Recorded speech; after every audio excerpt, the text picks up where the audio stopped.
Getting back in the limo, back at the bachelor party. Look how happy I was. Honoring excellence, resilience, and achievement. We're at KBLA Talk 1580. Every morning, we rise and shine, make breakfast, and brush away the night's rest. These routines help us start the day off right. Nature-Made vitamins are a simple step in that daily care regimen. Multivitamins with daily essentials, clinically studied probiotics for gut health support, magnesium to help relax the body. Nature-Made is made to care for you every day. These statements have not been evaluated by the Food and Drug Administration. These products are not intended to diagnose, treat, cure, or prevent any disease. I can't believe how spotless my floors look after using the Swiffer Power Mop. No more dragging around a heavy mop and messy bucket. Now I get the same deep clean without all the work. Thanks to the powerful solution and scrubbing pad of the Swiffer Power Mop, dirt and grime don't stand a chance, and I don't break a sweat. Mic drop. Mop drop. Swiffer Power Mop. Swiffer Power Mop. A smarter way to mop. Try it or your money back. Now back to more of Jesse Jackson Jr. on KBLA Talk 1580. The Jesse Jackson Jr. Show. The Jesse Jackson Jr. Show. The Jesse Jackson Jr. Show. The Jesse Jackson Jr. Show. King Volley, drop the beat. Come on and talk with me. Come on and listen to the me. Come on and talk with me. Come on and listen to the me. KBLA Talk 1580. Download the app. I'm Jesse Jackson Jr. Welcome forward to the Jesse Jackson Jr. Show on KBLA Talk 1580. It's Black History Month.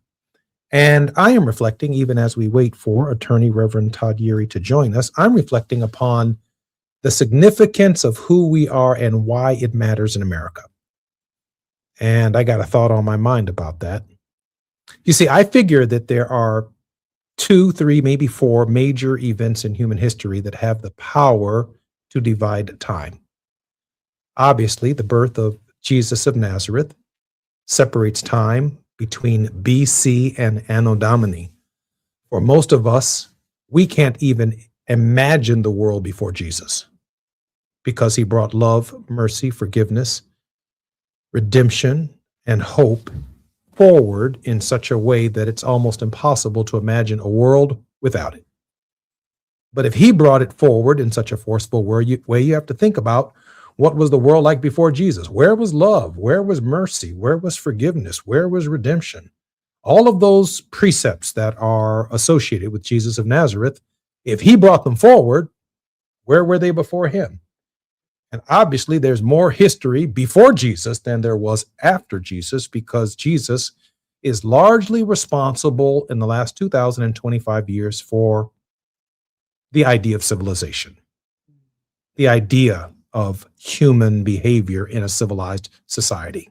No one more forcefully asked us to look at our neighbors as we do ourselves, or to think about the stranger on the Jericho road, or to reflect upon the woman at the well, or to reflect upon the least of these. All of that right there. Social programs, SNAP programs, Obamacare, all of that stuff that piques our conscience, we reflect upon in the context of mandates, if you will, commandments, if you will, from Jesus Christ. That's just how powerful he divided time. I think the other event in human history, whether we agree with it or not, or fully appreciate its process by which it was written, is the Bible. I think that before you read the Bible, you're one person, and after you read the Bible, you're a different person. I mean, it literally divides your life between, the Old Testament and the New Testament. But most people in the Gospels, after having studied and spent years or time within the ministry of Jesus of Nazareth, you've come into contact with him. And therefore, it becomes virtually impossible to be the same. That's my take on the power of the Bible. It has the power to take your life before you read it, or before you've experienced it, or before you've suffered through the understanding of it, and separated from the old you, and a whole new you is born as a result. I think the other event in human history that is absolutely amazing, unlike any of the oldest civilizations that exist in China or any other part of the world is the American Constitution. The Declaration of Independence on July 4th, 1776 will celebrate its 250th anniversary. The Constitution itself, September 17th, 1787, the Bill of Rights in 1791, really separates human history from concepts of unfreedom to the idea of freedom. Whether you choose to call it liberty or whether you choose to call it emancipation, as I choose to do, the idea of the Constitution of the United States divides time. It is a time machine. I want to talk about that time machine for a moment, even as we wait for Dr. Yeri. And even if he comes, I may make him wait until the next two episodes of the program or next two segments. Dividing time. You see, it is impossible as an American to imagine what the world would be like without the First Amendment, without the first 10 amendments for that matter. Because before the Bill of Rights, there was a republic, and the republic for most Americans who desired, if you will, liberty, and of course, those of us for whom liberty did not apply, we wanted to separate ourselves from being told we could not gather. So they amended the republic to say, we got a freedom to assemble. Going forward, there's a freedom to assemble now. All these ideas that we cannot assemble is unacceptable. So we're not going to buy into this Constitution until we have the right to gather. And then this freedom of speech. Now, the world before the First Amendment to the Constitution was a world where you speak when you're spoken to. Until the First Amendment's added to the Constitution. And then you got even little bad, I've almost said it on the radio, little bad children talking back to their parents, talking about they got the First Amendment right to say what they want. Not in my mama's house, but listen, in my mama's house, that might have separated you from your teeth. Your right to speak free. No, you ain't got no right to speak free in here, but constitutionally and legally, maybe at the age of majority you do. But it's impossible to imagine the world before the First Amendment.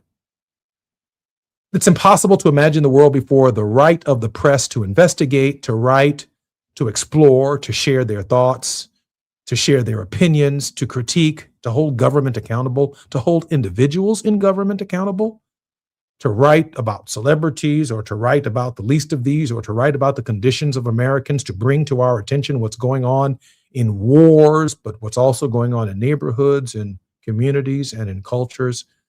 All of that's possible because there's an amendment to the Constitution that was necessary because the press could not write about those things before the amendment. That's just how important it is. It is a dividing line like BC and Anno Domini. It is a dividing line like reading the Bible. The First Amendment separates the old America from the new America.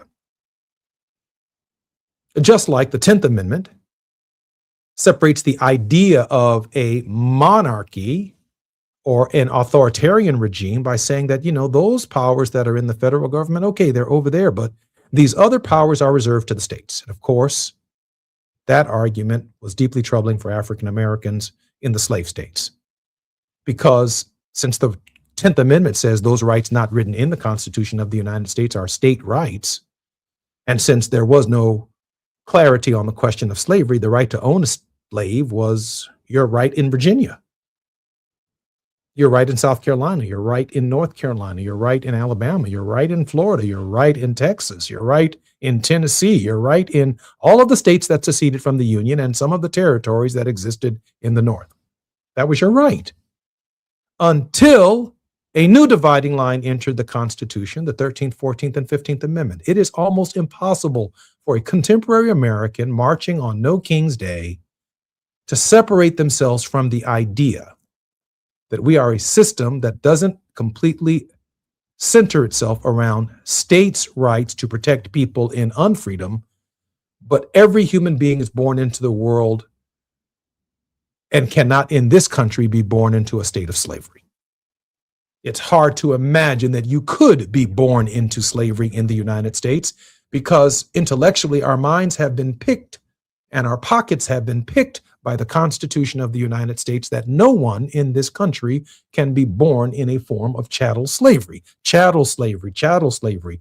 Unfortunately, there are other forms of slavery that you can be born into. Sexual preference slavery, still unfree. Gender-based forms of discrimination, still unfree. Unfree by the color of one's skin, still unfree, still discriminated against. But they're not in chattel slavery, they're just in a different form of unfreedom until the Constitution gives them the power to separate the old system from the new system. That's the power of the Constitution. It's why I offered 9 amendments to the Constitution when I was a member of Congress, from healthcare to education to the environment to after Bush v. Gore, the fundamental right to vote, the right for equality for women. Basic fundamental rights that the 10th Amendment says does not exist in the Constitution and therefore are in the purview of the states. And by leaving these rights in the states, there are always going to be ghetto schools, barrio schools, trailer park schools, because the right to an education of equal high quality does not exist in the Constitution. And until it is in the Constitution for all of us in all 50 states and all 3,600 or 700 counties or 20,000 American cities, until that right is in the Constitution, 350 million Americans do not have the right to demand that their school has smaller class sizes, has the same amenities, athletic facilities for men and women, or the same quality of instruction. Now, there's all this talk about AI, but the fact of the matter is American technology already allows, even though we don't take advantage of it, the idea that the same subject matter of high quality could be taught to students in every classroom at the same hour all across the country by a single instructor. That's the power of the technology today. It would devastate teachers' unions. It would devastate the way in which education has been promulgated. It certainly would lead to all national standards, but that's not the point. The point is every student should have an equal high quality education, and that has to be determined by their parents. They should be able to look at schools in their local jurisdictions and make a judgment as to whether or not that school meets the standard for their children to be productive. When I advocated, when I was in Congress, that every American student should have the right to a laptop in 2001, they laughed at me. Democrats and Republicans laughed at me. A laptop for everyone in school? Everyone in school absolutely has a laptop, a necessary tool for functioning in today's educational as well as economic environment. And the cell phone itself has more power than most moonshot missions in the history of the space program. Just the technology in a cell phone. That's how far we've come. And what we can do with a cell phone is how far we've come. I know that I just have about 4 minutes before we come forward, so I want to make this point. There are no 2 July 4ths, talking about timelines, dividing the old from the new, in any other country in the history of the world. July 4th, 1776, women could not vote. There was no United States of America. African Americans were in a state of chattel slavery. The indigenous were being slaughtered, even as America was celebrating its so-called independence on July 4th, 1776. But July 4th, 1788 is quite a different July 4th. Not the same as July 4th, 1776. July 4th, 1788, we had a constitution, which was written in 1787. And so the American people were celebrating something different on July 4th, 1788. On July 4th, every single July 4th is different. There is a July 4th, 1860. America is heading to civil war. There's a July 4th, 1863, the Gettysburg Campaign, which is another turning point. It's impossible to imagine the America before July 4th, 1863, and yet July 4th, 1864, American forces, the U.S. colored troops and the United States of America is winning the war, and it's changing the dynamic of what the republic is going to be. Lincoln comes back on November of that year, and delivers the Gettysburg Address, even with the Gettysburg dead unburied. And he promises us a nation that will be born again. July 4th, 1963. That's one July 4th, but after Martin Luther King Jr. delivered the I Have a Dream speech on July 4th, 1963. A month before then, that's one July 4th. But a year later, we've heard the King's dream. America is on its way somewhere else by 1964, on its way to a Civil Rights Act, on its way to a Voting Rights Act in 65, and public accommodations legislation after that. We walked into new July 4ths. On July 4th, 2008, we had only known white male presidents. On July 4th, 2009, Barack Obama was the president of the United States. We walked into a different July 4th. These next 4 July 4ths that we are about to walk through with Donald Trump are going to be very different, and they're not the same as July 4th, 1776, or any July 4th we've ever known, because the power to divide time is largely determined by human energy, human will, and the capacity to engage the present age. We get to define our future. This isn't China. This isn't Japan. This isn't European history. This is American history.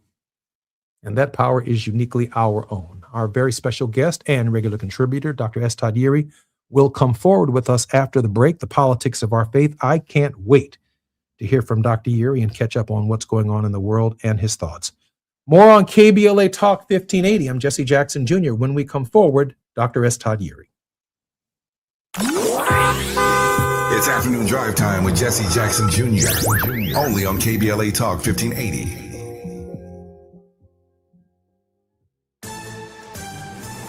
I'm Amber Payton with BIN News Now. Fulton County, Georgia officials are pushing back against an FBI seizure of 2020 election records, questioning its legality. It comes as President Trump doubles down on his claim that the 2020 election was stolen from him. As you know, they got into the votes. You got to sign judge's order. The FBI took ballots, voting machine records, and voter rolls as part of a probe tied to President Trump's fraud claims, and county leaders now want the materials returned and related court documents unsealed. Sacramento, California will pay just over $2 million to Daniel Garza, who was struck in the face by a police projectile while recording a 2020 George Floyd protest. Garza was acting as a legal observer, and while the city admitted no wrongdoing, officials say observers should be treated like the press. And journalist Don Lemon is scheduled to appear at the 2026 On Air Fest following his recent arrest tied to an ICE protest in Minnesota. The festival kicks off February 23rd. Get BIN News Now on demand 24/7 on the iHeartRadio app. Escape the confines of the city for the expansive beauty of the Santa Ynez Valley with a short 2-hour drive up the coast. Let Chumash Casino Resort be your destination getaway. Welcome to freedom. Go to chumashcasino.com. Gambling problem? Call 1-800-GAMBLER.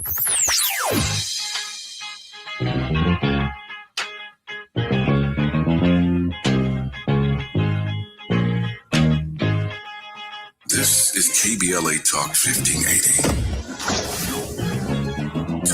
Talk radio. That's music to your ears.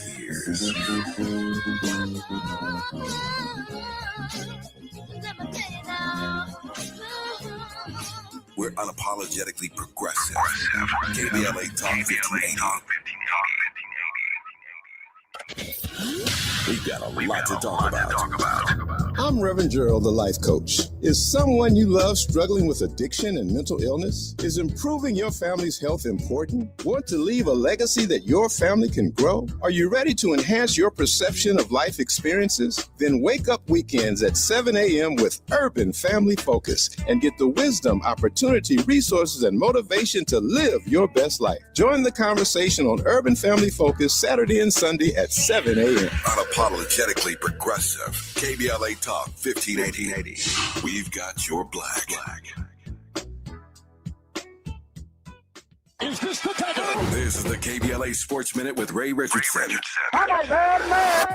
The Dallas Mavericks have washed their hands completely of last year's Luka Doncic trade with the Lakers. The Mavs traded Anthony Davis Wednesday afternoon to the Washington Wizards. The 10-time All-Star was part of an 8-player deal that sends him to a team with the second worst record in the Eastern Conference. Davis spent about a year in Dallas after he was traded by the Lakers for Doncic, but he played in only 29 games for the Mavs because of injuries. Davis is hurt again. He's been out since early January with a hand injury. The Wizards have no idea when Davis will be ready to play. For the 32-year-old Davis, Wednesday's trade is another indication that his career is going in the wrong direction. The UCLA women's basketball team, ranked number 2 in the country, is at home tonight against Rutgers. The Bruins, 11-0 in the Big Ten Conference, have won 15 straight. No debates, no speculation, just the info you need. That's your KBLA Sports Minute. I'm Ray Richardson. More news, opinions, and conversation when we come forward on KBLA Talk 1580.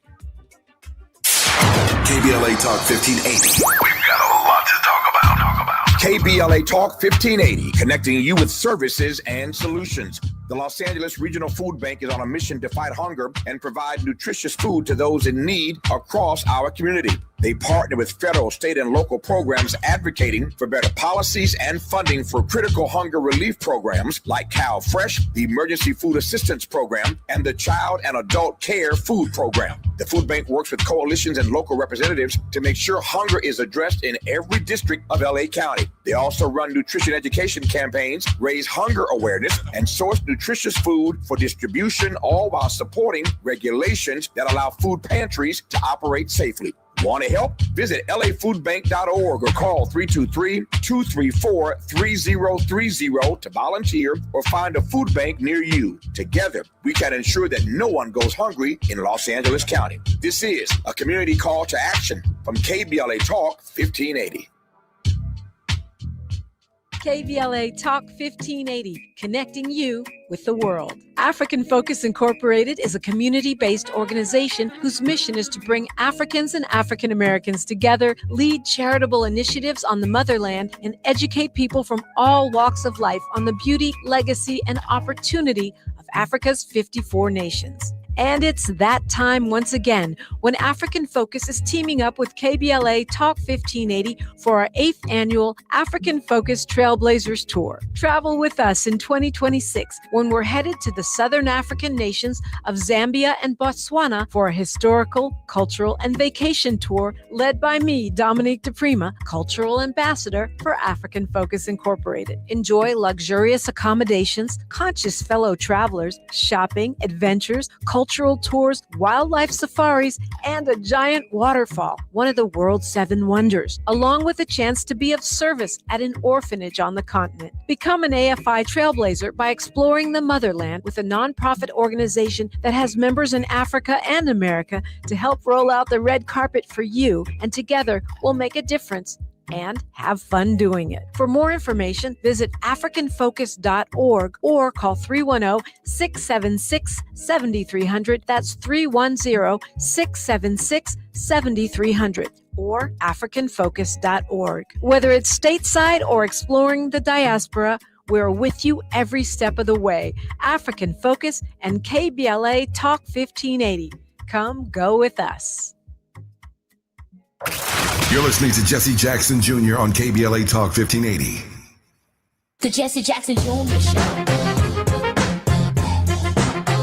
The Jesse Jackson Jr. Show.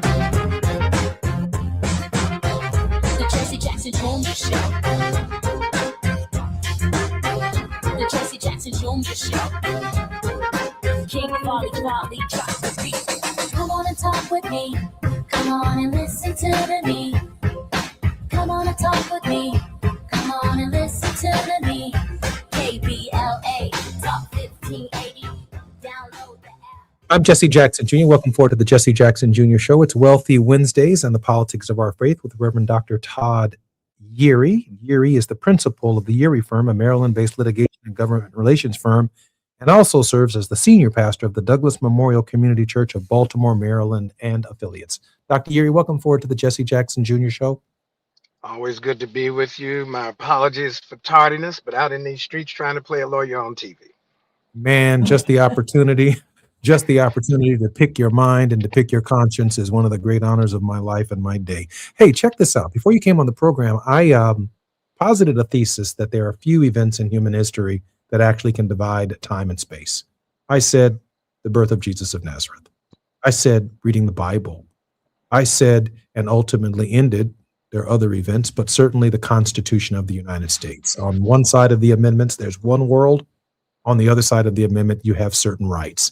And towards that end, I'm thinking that there is a world before the Civil Rights Act of 1964, and there's a world after it for the disabled and for the LGBTQ and others who have fought for civil rights. There's a world before the Voting Rights Act of 1965, and now there's 62 blacks in Congress, a different world of people arguing the case of our community.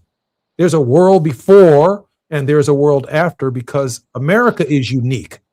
A world before the Affordable Care Act and the world that we are in now on the other side of the Affordable Care Act, with the power to expand it and create yet another world. Dr. Yuri, your thoughts on the uniqueness of the American experiment and some of its troubles?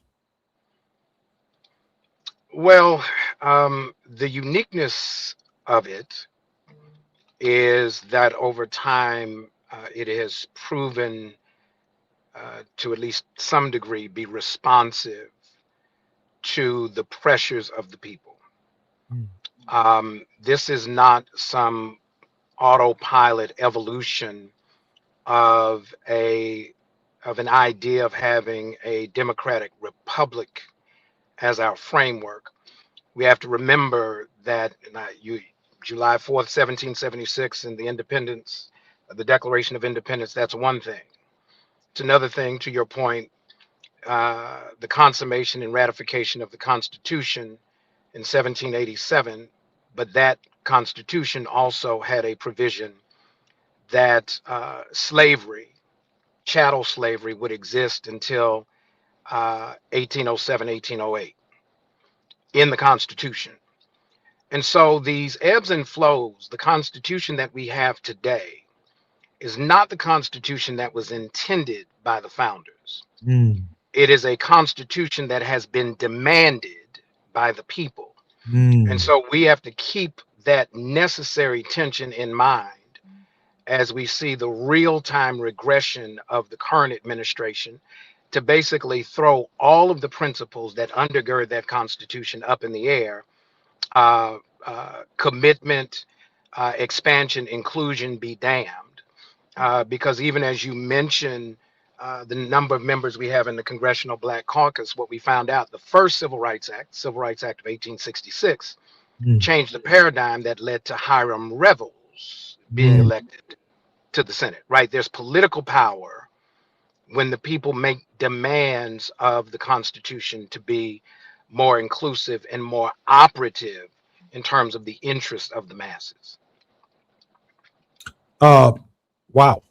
When I think about this being the birthday of Rosa Parks and the turning point that is her relationship to the Montgomery bus boycott, the movement that brought Martin Luther King Jr. forward, and against the backdrop of Hiram Revels as an African-American out of first Reconstruction to make the case for the newly freedmen.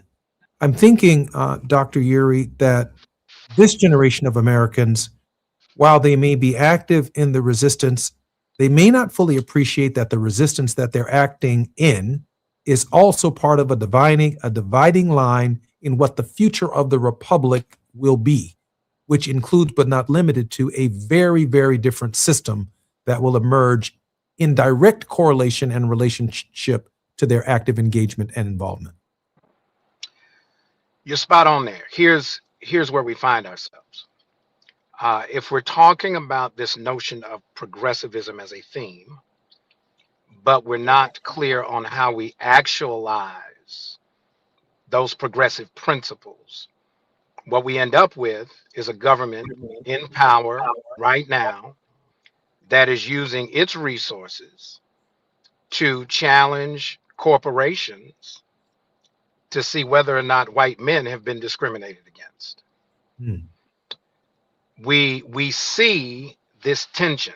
The tension of the current administration is the mindset of the first Constitution, originally drafted.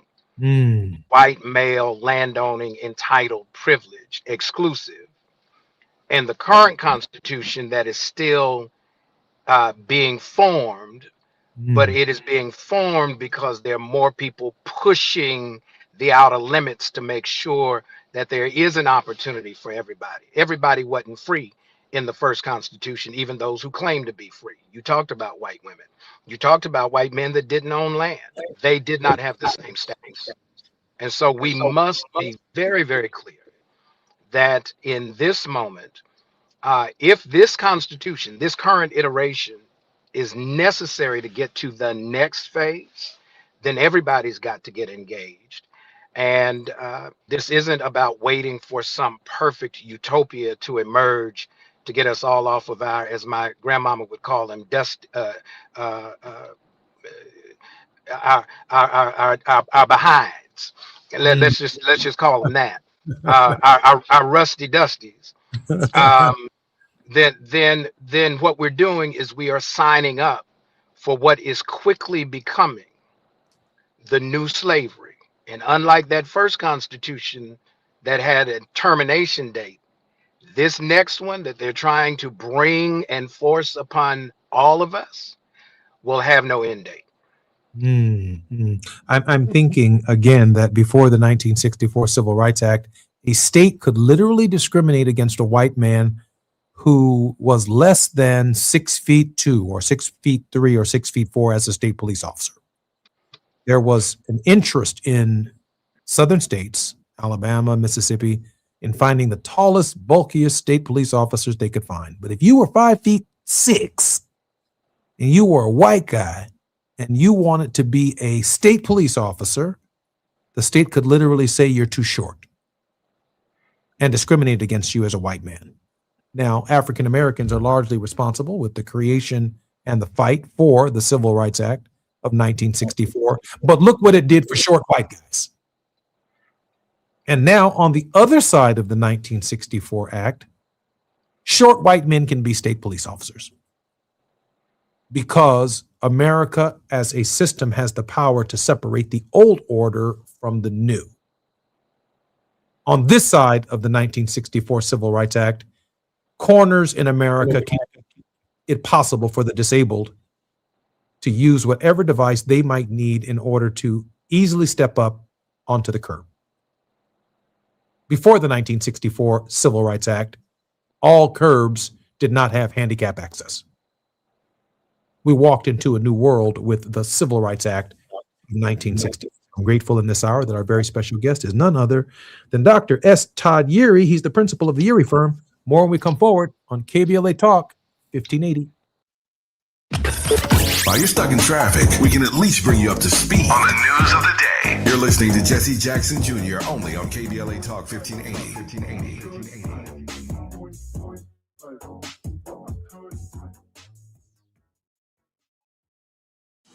February 4th is Transit Equity Day. To mark the occasion, Metro is offering free rides all day on the 4th. Providing safe, accessible, and affordable transportation is a commitment Metro makes year-round. Learn more at thesource.metro.net. What if poetry wasn't something you studied, but something you felt? Poetry for the People, the June Jordan Experience, is now live at the Fountain Theater in Los Angeles, celebrating the life and legacy of June Jordan, visionary poet, activist, and truth teller. This vibrant musical experience brings her words to life with rhythm, joy, and power. Directed by Raymond O. Caldwell and featuring music by her longtime collaborator Adrian Torf, it's joy is resistance, love is liberation, and poetry for the people. Tickets are on sale now at fountaintheater.com. That's fountaintheater.com. My son loves to fly kites, but my active psoriatic arthritis can sometimes hold me back. Now with Skyrizi to treat my skin and joints, I'm ready to go. Skyrizi, risankizumab Riza, a prescription-only 150 milligram injection for adults, helps with less joint pain, stiffness, swelling, and fatigue. For those who also have plaque psoriasis, 90% clearer skin is possible with just 4 doses a year after 2 starter doses. Don't use if allergic to Skyrizi. Serious allergic reactions and an increased risk of infections or a lower ability to fight them may occur. Before treatment, your doctor should check for infection and tuberculosis. Tell your doctor if you have an infection or symptoms such as fever, sweats, chills, muscle aches, or cough, or if you plan to or recently received a vaccine. With Skyrizi, there's nothing like clearer skin and better movement, and that means everything. Ask your doctor about Skyrizi today and visit skyrizi.com or call 1-866-SKY-RIZZI to learn more. Hey there, Los Angeles. This is James Lucky Jr., publisher and editor of Los Angeles News Observer. Are you hungry for news that matters to you in the African-American communities of Los Angeles? Well, buckle up, because we got the scoop you've been craving. Stay in the know and never miss a beat with our free weekly publications conveniently available near you. Or hop on the digital wave and become an exclusive subscriber at OGNSC.com.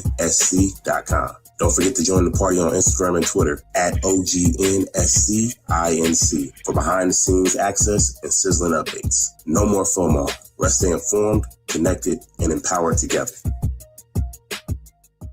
KBLA Talk 1580. We've got a lot to talk about. KBLA Talk 1580, connecting you with services and solutions. The Los Angeles Regional Food Bank is on a mission to fight hunger and provide nutritious food to those in need across our community. They partner with federal, state, and local programs advocating for better policies and funding for critical hunger relief programs like Cow Fresh, the Emergency Food Assistance Program, and the Child and Adult Care Food Program. The food bank works with coalitions and local representatives to make sure hunger is addressed in every district of LA County. They also run nutrition education campaigns, raise hunger awareness, and source nutritious food for distribution, all while supporting regulations that allow food pantries to operate safely. Want to help? Visit lafoodbank.org or call 323-234-3030 to volunteer or find a food bank near you. Together, we can ensure that no one goes hungry in Los Angeles County. This is a community call to action from KBLA Talk 1580. KBLA Talk 1580, connecting you with the world. African Focus Incorporated is a community-based organization whose mission is to bring Africans and African Americans together, lead charitable initiatives on the motherland, and educate people from all walks of life on the beauty, legacy, and opportunity of Africa's 54 nations. And it's that time once again when African Focus is teaming up with KBLA Talk 1580 for our 8th annual African Focus Trailblazers Tour. Travel with us in 2026 when we're headed to the Southern African nations of Zambia and Botswana for a historical, cultural, and vacation tour led by me, Dominique DePrima, Cultural Ambassador for African Focus Incorporated. Enjoy luxurious accommodations, conscious fellow travelers, shopping, adventures, cultural tours, wildlife safaris, and a giant waterfall, one of the world's 7 wonders, along with a chance to be of service at an orphanage on the continent. Become an AFI trailblazer by exploring the motherland with a nonprofit organization that has members in Africa and America to help roll out the red carpet for you, and together we'll make a difference and have fun doing it. For more information, visit africanfocus.org or call 310-676-7300. That's 310-676-7300 or africanfocus.org. Whether it's stateside or exploring the diaspora, we're with you every step of the way. African Focus and KBLA Talk 1580. Come go with us. Now back to more of Jesse Jackson Jr. on KBLA Talk 1580. The Jesse Jackson Jr. Show. The Jesse Jackson Jr. Show. The Jesse Jackson Jr. Show. The Jesse Jackson Jr. Show. King Volley, drop the beat. Come on and talk with me. Come on and listen to me. Come on and talk with me. Come on and listen to me. KBLA Talk 1580. Download the app. I'm Jesse Jackson Jr. Welcome forward to the Jesse Jackson Jr. Show at the Politics of Our Faith with Reverend Dr. S. Todd Yeary. Dr. Yeary, welcome forward to the show. I made it to the office. Now I got more work to do. Hanging out with you. Here we go. Today is the birthday of Rosa Parks, and I had the great privilege of meeting her in the early 70s. And when she was a staff member for John Conyers in Detroit, I had the privilege of, whenever I went to Detroit, to spend some time in his office and see Rosa Parks. When I was a congressman in Washington, D.C., Rosa Parks lived across the street from me on O Street in what is now known as the Rosa Parks House. And I had the privilege, upon her expiration, of offering legislation that received bipartisan support within 72 hours of her death to put a statue in Statuary Hall in 2005. I offered legislation that put the first African-American full-bodied statue in the capital of the United States. And I might add, the last time I was in Washington, I noticed that they added Mary McLeod Bethune to the Capitol, and they said, by the way, she's right next to Rosa Parks. And the tour guide said, she's the first African-American woman and the only African-American full-bodied woman statue in the entire Statuary Hall and in the Congress of the United States. And I said, hey, wait a second. This sister right here is African-American, and it's Rosa Parks, and that's a full-bodied statue. Anyway, this is an amazing woman, an amazing icon of American history. Really also, Dr. Yuri, a turning point. Her efforts and her work to bring about freedom. Hard to imagine the world before Rosa Parks, but we certainly walked into a new world with her life. Dr. Yuri? It's interesting. This is the first commemoration of Mother Rosa Parks's birth, just a few weeks after Claudette Colvin's passing. And I think it's important that we recognize, you mentioned the current generation, where do they fit?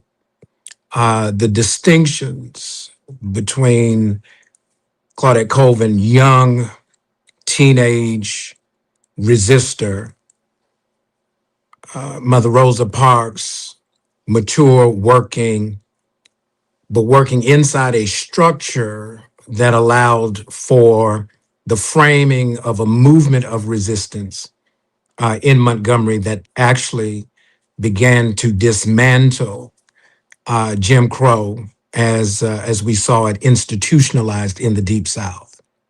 We need both of them. We need the activism of young people. We need the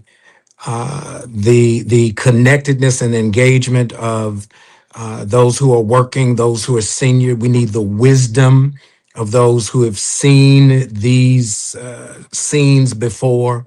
Otherwise, what we do is we just mark birthdays and we don't consider what actually happened after that date of birth, right? Why does honoring and remembering her birthday, Rosa Parks' birthday, matter? It matters because her engagement, her persistence, her clarity, her willingness to take the risk of being the one who would be focused upon this, to really challenge the order of the South. It's not you getting credit for going at white supremacy is not going to make you friends, as we are quickly finding out in this current time. And so we owe the honor of recognition and remembrance, because with that acknowledgement and recognition probably came a whole lot of hostility that we often don't talk about because it was part of the package. Dr. Yuri, we have about 3.5 minutes before we come forward. Let me reserve that for your word of hope. Yeah, Paul writes, what shall we say to these things? And then he asks a question. It's really a statement. If God be for us, because God is for us, the if is not a question. The word is because God is for us. That's more than having the world against us. So in the teachings of Christianity, and then the words attributed to Jesus, he says to the disciples one day, you are the light of the world, and a city on a hill a city on a hill cannot be hidden. We are in the moment where we cannot become so enamored with the valley mood that we lose the mountaintop perspective. Mm. And sometimes that's not necessarily in what you see visually, it's what you see inspirationally. There's a difference between sight and vision. Sight is about what's already there. Vision is about what the potential is. Mm. And so if you keep lighting up according to your vision, what you see for the days that lie ahead, for the generations yet unborn, for the continuity between what has been and what will be, then we can certainly declare for this season, it does not yet appear what we shall be. But what we do know is we shall overcome. Mm. Mm. It is, I think it is the resilience and the hope that, Dr. Yeri, from the valley view of life, that makes the mountaintop, the city on the hill, so much more appealing. Not from the perspective of being able to look down on those in the valley, but having endured the valley, having endured the climb, and the road upward and onward is a significant factor in the resilience. There's a different muscle that you develop climbing a hill than the muscle that you use going down a hill. And I just can't think of anyone, Dr. Yeri, who has provided more insight, more reflection on these different vantage points that matter for such a time as this. Dr. Yeri, welcome. Thank you for being on the program this week. Always good to be with you. We've got work to do, as your father would say. Keep hope alive. I'm Jesse Jackson Jr. You've been listening to The Politics of Our Faith with Reverend Dr. S. Todd Yeri, Esquire. Dr. Yeri is the former Chief Executive Officer of the Rainbow Push Coalition, the international human rights organization founded by Jesse Jackson. He's also done and been a board member of the National Action Network from 2015 to 21 under the leadership of the Reverend Al Sharpton, my close and dear friend. More on KBLA Talk 1580 when we come forward. I'm Jesse Jackson Jr. KBLA 1580 Santa Monica.